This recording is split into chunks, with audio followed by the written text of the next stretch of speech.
Hello दोस्तों, स्वागत है आप सभी को रोज का ऑनलाइन क्लासेज में। चलिए आज हम लेकर उपस्थित हैं अध्याय 3 तृतीय पाठ तीसरा पाठ क्लास 9 का संस्कृत यक्ष युधिष्ठिर संवाद। यक्ष युधिष्ठिर संवाद इसका अर्थ हुआ यक्ष महाराज युधिष्ठिर से किस प्रकार से प्रश्न करते हैं और किस प्रकार से युधिष्ठिर जो है यक्ष महाराज के प्रश्नों का उत्तर देते हैं। आइए इस पाठ के माध्यम से हम आपको बताना चाहेंगे और बताने का प्रयास करेंगे। सबसे पहले इसके बारे में जानकारी प्राप्त करने से पहले एक बार मेरा YouTube चैनल का नाम अवश्य सुने, Ruchika online classes. Ruchika online classes में आप सभी दोस्तों का स्वागत है। आपका ये चैनल आपके लिए लेकर उपस्थित है क्लास 9 का संस्कृत यक्ष युधिष्ठिर संवाद। कहता है अयम पाठ, यह पाठ व्यास रचितस्य महाभारतस्य वन पर्वणः अध्याय 313 संकलितः। यह पाठ जो है व्यास के द्वारा रचा गया महाभारत के वन पर्व से संकलित है। महाभारतम संस्कृत भाषायां विशालतमो ग्रंथः लक्ष्य श्लोकात्मकः। यह जो है महाभारत जो है संस्कृत भाषा का सबसे विशालतम और प्राचीनतम ग्रंथ है। अस्मिन् ग्रंथे 18 पर्वाणि सन्ति। इसमें अनेक पर्व हैं। तेषु वन पर्वणः अन्यतमम्। उनमें से वन पर्व जो है सबसे उत्तम और महत्वपूर्ण है। तत्र पांडवाः वने विचरन्ति। वहाँ जो है पांडव वन में विचरण करते हैं। एकदा एकम सरोवरः गताः। और भ्रमण करते करते एक बार जो है वे एक तालाब के पास पहुँचते हैं, जाते हैं। तस्य स्वामी यक्षः। उस सरोवर का मालिक यक्ष है। ये सरोवरात् जलम पातुम् इच्छन्ति तान् सः यक्षः प्रश्नान् करोति। ये सरोवर के जल को पाना चाहते हैं और उस जल को पाने से पहले जो है यक्ष महाराज के प्रश्नों का उत्तर देना होगा, तब जाकर के आप उस जल को पा सकते हैं। उत्तरम अदत्वा ये जलम पिबन्ति ते मूर्छिता पतन्ति। जैसे ही वे बिना उत्तर दिए हुए इस सरोवर के जल को पीते हैं कि वे मूर्छित हो जाते हैं। सैव गति, इसी प्रकार से भीमस्य अर्जुनस्य नकुलस्य सहदेवस्य च जाता। और ये प्रक्रिया जो है चारों भाइयों के साथ होती है। अंततः युधिष्ठिरः तत्र गतः। और अंत में जो है युधिष्ठिर वहाँ जाते हैं। सह एव यक्षः प्रश्नानां समुचितम् उत्तरं ददाति। और वहाँ जाने के बाद यक्ष का प्रश्न जो है युधिष्ठिर अपने शब्दों में देते हैं, यथाशक्ति देते हैं।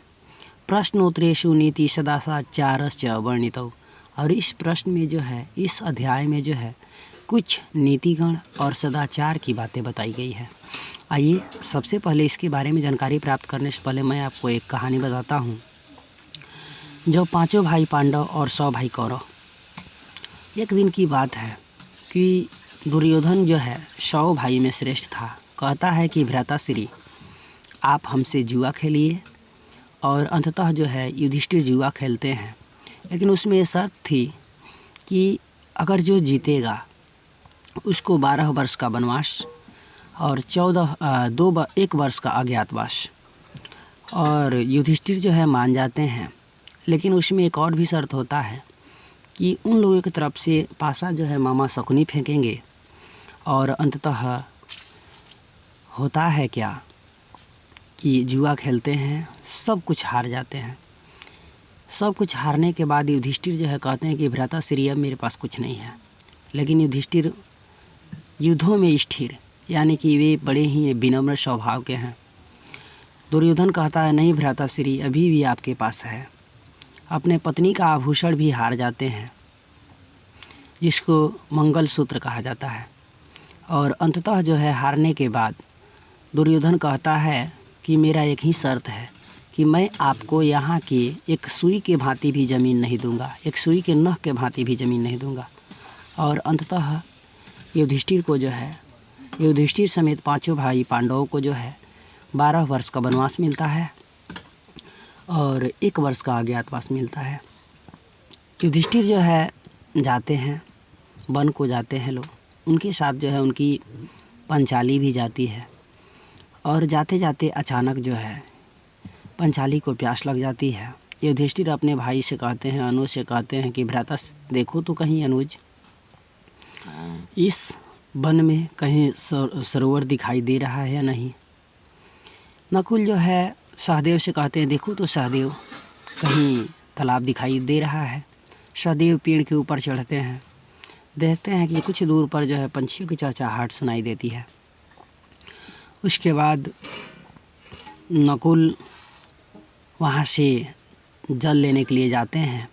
जैसे ही वहाँ जाते हैं कि आकाश मार्ग से एक ध्वनि सुनाई देती है, आकाशवाणी होती है कि नकुल तुम मेरे प्रश्न का उत्तर दिए बिना इस सरोवर के जल को नहीं पी सकते हो। कहते हैं, तुम कौन हो जो मुझे बाधित कर रहे हो। अचानक जो है आकाशवाणी फिर से होती है, नकुल अभी भी वक्त है, तुम मेरे प्रश्न का उत्तर दिए बिना इस सरोवर के जल को नहीं पी सकते हो। नकुल बात नहीं मानते हैं, जल को पी लेते हैं, क्योंकि उस सरोवर का जल जो है मनमोहक और स्वच्छ था। सबसे पहले प्यास इन्हीं को लग जाती है और जल को जैसे ही पीते हैं कि मूर्छित हो जाते हैं। और ये प्रक्रिया जो है नकुल के साथ भी होती है। कुछ दिनों के बाद जो है सहदेव भी जाते हैं तो कहते हैं, कौन है मेरे भाई का हत्यारा, मैं उसे जीवित नहीं छोड़ूंगा, लेकिन सबसे पहले जल पीऊँगा। और वो भी बात नहीं मानते हैं। अंततः जो है ये घटना उनके साथ भी होती है। फिर उसके बाद से जो है भीम भी जाते हैं तो कौन है मेरे भाई का हत्यारा, मैं उसे जीवित नहीं छोड़ूंगा, लेकिन सबसे पहले जल पीऊँगा। और जाते हैं, जैसे ही जल को पीने के लिए हाथ बढ़ाते हैं कि अचानक जो है आकाशवाणी होती है कि भीम तुम मेरे प्रश्न का उत्तर दिए बिना इस सरोवर के जल को नहीं पी सकते हो। जिस प्रकार तुम्हारे इन दोनों भाइयों का हुआ है वैसा ही बुरा हाल तुम्हारा भी होगा। कहते हैं, कौन है, तुम मेरे सामने आओ, मैं सबसे पहले जल पीऊँगा, उसके बाद तुम्हारे प्रश्नों का उत्तर दूंगा। बात नहीं मानने के बाद जल पीते हैं और वो भी मूर्छित हो जाते हैं। उसके बाद जो है अर्जुन जाते हैं। विलम्ब के बाद जो है सोचते हैं कि अर्जुन आखिर इन लोगों का हुआ क्या कि जा रहा है, आ नहीं रहा है। और अंततः जो है जाने के बाद वो भी देखते हैं तीनों भाइयों को मूर्छित। कहते हैं, कौन है मेरे भाई का हत्यारा, मैं उसे जीवित नहीं छोड़ूंगा, लेकिन सबसे पहले जल पीऊँगा। फिर आकाशवाणी होती है कि अर्जुन तुम मेरे प्रश्न का उत्तर दिए बिना जल को नहीं पी सकते हो, नहीं तो जिस तरह बुरा हाल तुम्हारे भाइयों के साथ हुआ है वैसा भी तुम्हारे साथ भी हो सकता है। अर्जुन आक्रोश में हो जाते हैं और कहते हैं कि ठीक है, मैं सबसे पहले जल पीऊँगा, उसके बाद से आपके प्रश्नों का उत्तर दूंगा। जैसे ही जल को पीते हैं कि ये भी मूर्छित हो जाते हैं। कुछ देर के बाद सोचने के बाद युधिष्ठिर कहते हैं कि आखिर ये मेरे भाई लोग रह कहाँ जा रहे हैं। वहाँ से खुद जल लेने के लिए युधिष्ठिर चलते हैं और आते हैं, देखते हैं चारों भाइयों को मूर्छित। तो उनको जो है ऐसा लगता है कि शायद उनके साथ जो है घोर विपत आ गई है। और अंततः युधिष्ठिर जो है कहते हैं कि कौन है मेरे भाई का हत्यारा, मैं उसे जीवित नहीं छोड़ूंगा। आखिर इन मेरे भाइयों ने आपका क्या बिगाड़ा है। जब इतना बात कहते हैं तो आकाशवाणी से एक ध्वनि सुनाई देती है, युधिष्ठिर तुम मेरे प्रश्न का उत्तर दिए बिना इस जल को नहीं पी सकते हो। ठीक जिस प्रकार तुम्हारे इन चारों भाइयों का हुआ है वैसा ही तुम्हारे साथ भी ये बुरा हाल हो सकता है। युधिष्ठिर कहते हैं, कौन है महात्मन, आप सामने आइए। ठीक है, मैं आपके प्रश्नों का उत्तर यथासंभव दूंगा।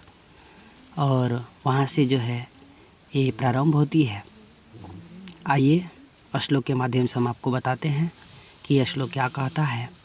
यक्ष महाराज युधिष्ठिर से प्रश्न करते हैं, केन अस्वीत आवृतो लोकः केन अस्वी न प्रकाशते, केन त्यजति मित्राणि, केन त्यजति मित्राणि, केन स्वर्ग न गच्छति। आइए एक बार और पढ़ते हैं। कहता है, केन अस्वीत आवृतो लोकः केन अस्वी न प्रकाशते, केन त्यजति मित्राणि, केन स्वर्ग न गच्छति। यानी कि यह संसार जो है किस वस्तु से ढका हुआ है, किसके कारण से प्रकाश नहीं होता है, किस कारण जो है मित्र का साथ छोड़ देता है और किस लिए जो है स्वर्ग नहीं जा पाता है।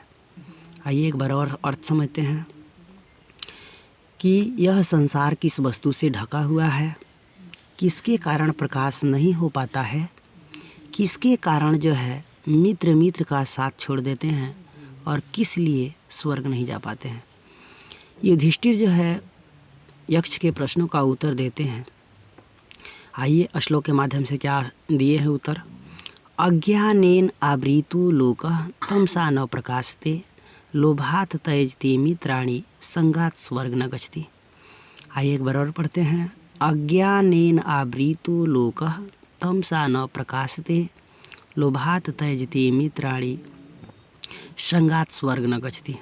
यानी कि अज्ञान के कारण जो है मित्र का साथ छोड़ देते हैं। यह संसार जो है अज्ञान से ढका हुआ है, अंधेरे के कारण जो है प्रकाश नहीं होता है और लोभ के लालच में मनुष्य जो है एक मित्र का साथ छोड़ देता है। यानी कि यह वस्तु, यह संसार जो है अज्ञान से ढका हुआ है, अज्ञान के कारण जो है अंधेरे के कारण प्रकाश नहीं हो पाता है, लोभ के कारण जो है एक मित्र जो है मित्र का साथ छोड़ देता है और सांसारिक विषय वासनाओं में पड़ जाने के कारण, सांसारिक विषय वासनाओं में डूबने के कारण जो है लोग स्वर्ग नहीं जा पाता है। चलिए फिर यक्ष महाराज प्रश्न करते हैं युधिष्ठिर से। क्या प्रश्न किए हैं आइए जानते हैं। कह रहा है कि किम ज्ञानम प्रोचते राजन क समश्च प्रकीर्तितः दया च का परा प्रोक्तम किम च आर्जवम उदाहृतम। आइए यक्ष महाराज क्या प्रश्न किए हैं। किम ज्ञानम प्रोचते राजन क समश्च प्रकीर्तितः दया च का परा प्रोक्तम किम च आर्जवम उदाहृतम। कहते हैं युधिष्ठिर महाराज, यक्ष महाराज कह रहे हैं कि हे राजन, ज्ञान किसे कहा गया है, मुक्ति किसे कहा गया है, दया किसे कहा गया है तथा सरलता किसे कहा गया है। आइए एक बार और जानते हैं। यक्ष महाराज कहते हैं युधिष्ठिर से प्रश्न किए हैं कि हे राजन, ज्ञान किसे कहा गया है, मुक्ति किसे कहा गया है, दया किसे कहा गया है और सरलता किसे कहा गया है। यक्ष महाराज युधिष्ठिर से प्रश्न करते हुए इन प्रश्नों का उत्तर युधिष्ठिर देने जा रहे हैं। आइए कहता है ज्ञानम तत्वार्थ संबोध समचित्ता प्रसन्नता दया सर्वसुखम अर्षित्वम आर्जवम समचित्ता। यानी कि फिर से द्वारा पढ़ेंगे। ज्ञानम तत्वार्थ संबोध समचित्ता प्रसन्नता दया सर्वसुखम अर्षित्वम आर्जवम समचित्ता। यानी कि यक्ष महाराज जो है युधिष्ठिर जो है यक्ष महाराज के प्रश्न का उत्तर देते हैं और कहते हैं कि हे राजन, हे महात्मा, यानी कि यज्ञ के माध्यम से उत्तर बताते हुए कहे हैं कि परमात्मा के संबंध का बोध और परमात्मा के संबंध के ज्ञान को है, परमात्मा के संबंधों के बोध को जो है ज्ञान कहा गया है, सुख को शांति की रक्षा कहा गया है तथा सत्य में सुख का रक्षा रखने वाले को दया कहा गया है और समचित्ता सबको समान भाव से देखने वाले समचित्ता है। परमात्मा के संबंध का ज्ञान जो है सुख के कारकों में रखता है और सबके लिए सुख की इच्छा व्यक्त करना ही दया है और इसके साथ ही साथ समचित्ता और सरलता भी है। यक्ष महाराज फिर प्रश्न करते हैं। कह शत्रु दुर्जय पुंसाम कश्च व्याधिर अंतकः को वा अस्यातः पुरुषः साधुर्साधु पुरुषश्च कः। यानी कि यक्ष महाराज जो है फिर प्रश्न करेंगे और क्या प्रश्न कहे हैं आइए इसके और समझते हैं। यक्ष कहते हैं कि मनुष्यों का अजय शत्रु कौन है, यानी कि इस संसार में मनुष्यों का सबसे बड़ा शत्रु कौन है, अनंत रोग क्या है, यानी कि वैसे रोग जिसका कभी अंत नहीं होता है उसे अनंत कहा गया है। अनंत रोग क्या है, साधु किसे कहा गया है और असाधु किसे कहा गया है। यानी कि मनुष्यों का सबसे बड़ा दुर्जय शत्रु कौन है, कभी समाप्त होने वाला रोग कौन है तथा किस पुरुष को साधु कहा गया है और किस पुरुष को असाधु कहा गया है। आइए युधिष्ठिर महाराज प्रश्न का उत्तर देते हैं और कहते हैं कि कह शत्रु दुर्जय क्रोधम शत्रु दुर्जय शत्रु लोभ व्याधीर अंतकः सर्वभूत हितः साधुर साधु निर्दयी स्मृतः। फिर इसको और पढ़ेंगे। क्रोध असुर दुर्जय शत्रु लोभो व्याधीर अंतकः सर्वभूत हितः साधुर साधु निर्दयी स्मृतः।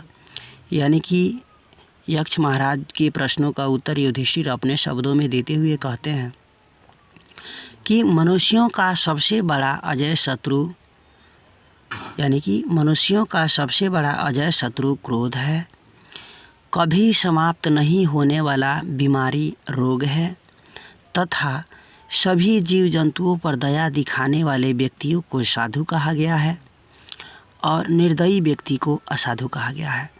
यानी कि मनुष्यों का सबसे बड़ा शत्रु क्रोध है, कभी समाप्त नहीं होने वाला रोग लोभ है तथा सभी इस संसार के समस्त जीव जंतुओं पर दया दिखाने वाले व्यक्ति को साधु कहा गया है और निर्दयी व्यक्ति को असाधु कहा गया है।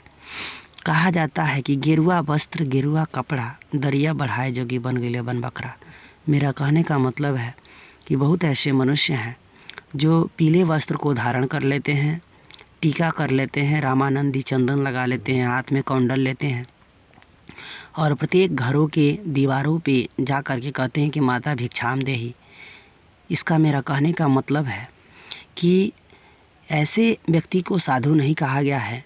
साधु वैसे व्यक्ति को कहा गया है जो सांसारिक विषय वासनाओं को समझे, संसार के समस्त जीव जंतुओं पर दया दिखाए, तथा असाधु वैसे व्यक्ति को कहा गया है, निर्दयी व्यक्ति यानी कि जिसके अंदर दया का भावना नहीं हो, वैसे व्यक्ति को निर्दयी व्यक्ति कहा गया है।